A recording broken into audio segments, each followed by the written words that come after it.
The pressure on your vag, it feels like the walls are separating in your vag to like prepare for childbirth.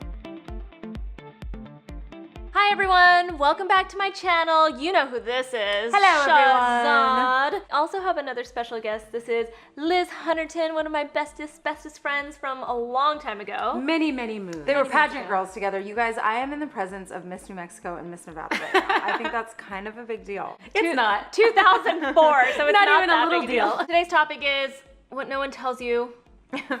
Today's topic is what no one tells you about pregnancy. I decided this would be a really great video because Liz here has 2 boys, so she's gone through 2 children, and as we all know, gone through 2 children and survived. She has lived to tell the tale. And Sharzad, as you know, is pregnant with her second. Let's start with you. What's one thing that no one ever tells you about pregnancy? Okay, so nobody told me that if you have a miscarriage before 6 months, it's deemed, or if you lose a baby before 6 months, it's deemed a miscarriage. I didn't know that. And so at 23 weeks, I had to have what's called a cerclage, which is a procedure to keep me pregnant because my body was trying to deliver the baby. Wait, you need to tell me more about this, what you experienced, because I know you told me before, but I'd never heard of that before. Well, and I feel like I've talked to a lot of moms about birth and pregnancy, and this is new. Like, so when I found out about this is when I chucked the What to Expect book out because I was like, okay, if there's no chapter about this book isn't for me. And so what it is that my cervix was starting to dilate. They call it an incompetent cervix, as if I wasn't already feeling bad enough about myself. Now my cervix is incompetent. And so what they had to do was like a purse string stitch around my cervix to keep the baby in. That's insane. Yeah. And the way that it happened, like you were going for a normal ultrasound checkup, and then everything the guy, was fine. Your doctor said, yeah, our doctor was like, you need to come back and have this procedure. I was like, okay, is this, at the next 3-week check? And he was like, oh no, you need to be here tomorrow at 6 o'clock in the morning because the baby was coming. Oh wow, like he was kind of on his way. He was like, I'm ready. So you were just stitched up at how many months? At 23 weeks, and then we had to deliver at 38 weeks because they didn't want my body to go into natural delivery because I'm stitched. And they said the pain is so excruciating, you just pass out and nobody will know what's wrong with you. That's so crazy. Because you want to go into labor, but you can't, you're stitched. Yeah. I mean, right, like, thank God, universe, Allah, Buddha, whoever you pray to, for modern medicine. Amen. Right? Do you know what causes it? No, it just happens. It just happens. Incompetence. It's my own incompetence. Oh my God, that's such Elizabeth, a terrible word. Cervix. The pain, the pressure on your vag, it feels like the walls are separating in your vag to like prepare for childbirth. And they are. And they they are. This is something I have not experienced yet, Cover yours. that no one has told me about. And I feel it so much more with my second. I don't know if I recognize that pain with my first, because I think with the first you're just like everything is so new and and then with the second, I don't know, I feel like I'm just a little bit more in touch with my body, so I'm feeling things more.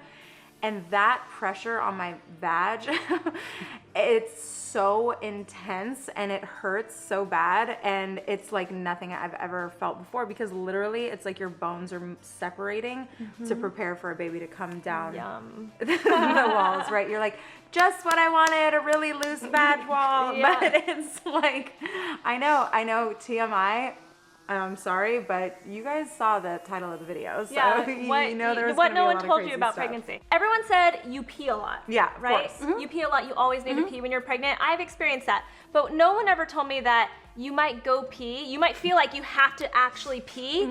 And then you go pee and you don't really pee. Like it just goes ting ting ting. It's like a little tinkle, and you're like, I rushed over to the bathroom, sweating, out of breath. Yeah. And for what? What a waste of my time. Yeah. I feel like now, as I keep experiencing little things, people go, oh yeah, that's that. I should have known this, right? Like that shooting pain that you get. Like sometimes the I'm like, sciatica. like sometimes I'm like getting up out of the sofa or something. I'm like, ooh, goodness.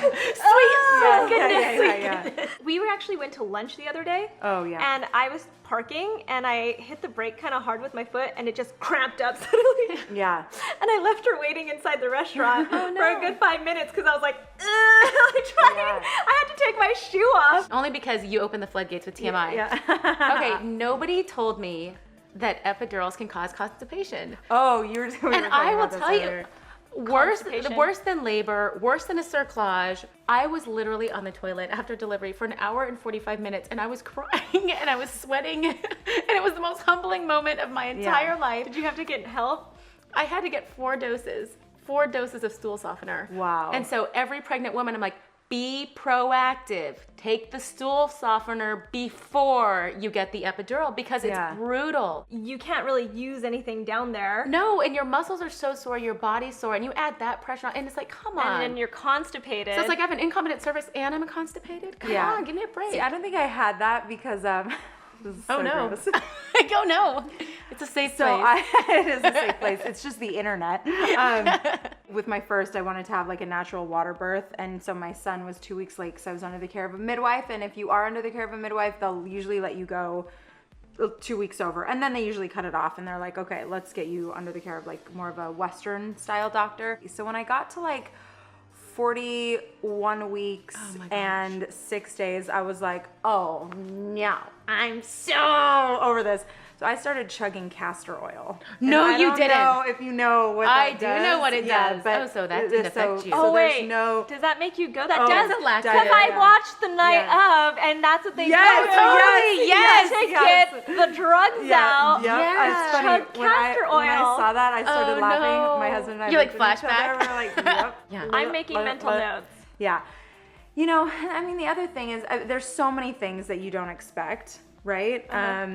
And even afterwards too, like with birth, you know, I think I put a lot of pressure on myself to have this like perfect birthing experience with the water birth, and I wanted it in this like beautiful place that kind of looked like a spa, and I was like, this will be a wonderful experience. My baby will swim out of my vagina and into my arms, and we will be one forever. A lot of people say you have more of a connection with your baby if you have a vaginal birth. I'm like, no, I don't think so. I mean, I have such a wonderful connection with my baby. He was born via C-section.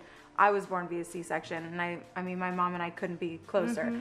So I think like getting over that pressure and those expectations too is also something good that, you know, nobody really talks about that much, because it still feels like, I don't know, maybe a little taboo to talk about it, or people are just, I don't know, they're just not that open about it. So I'll tell you another thing that no one told me that I'm experiencing that's a positive, actually. Oh, okay, good. So if you have an autoimmune disease, I have a couple. Yeah. One of them happens to be my Hashimoto's, my thyroid problem. I also have psoriasis of the scalp, right? Okay. And no one ever told me that when you get pregnant, your body heals itself while you're pregnant. Just while you're pregnant. When the baby's out, I guess apparently I'm gonna go right back to where I was. Game for one. Yeah, my antibodies went down. Good. Awesome. It's been a pretty interesting experience, because from the get-go, what people were telling me when you have something like Hashimoto's is it's like you know, you might end up having like a miscarriage right away, or, you know, like chances of you really making it to term are really slim and stuff. And so everybody just scared me instead. Yeah. But instead I'm experiencing really positive. I mean, once we got past that first trimester and we were like not as worried about miscarriage, though I was told that with Hashimoto's you can even be at miscarriage, you can have a miscarriage in your second trimester too, which is also a really scary thing. But so far I've actually felt some really positive effects of being pregnant. I'm glad you have a positive experience with something. I remember just being really pumped with my hair. It was so long and luscious. Didn't get that this time around, but you know, the first time it was nice to have hair. Yeah, long, thick hair. Well, did your skin, like, pregnancy was the best thing for my skin. Was it? It was so clear. Like, I was going makeup free. Yeah, not anymore. But like breastfeeding and pregnancy was awesome for my skin. Yeah. Loved it. I guess my last one is I had no idea how much advice I would get that I never asked for.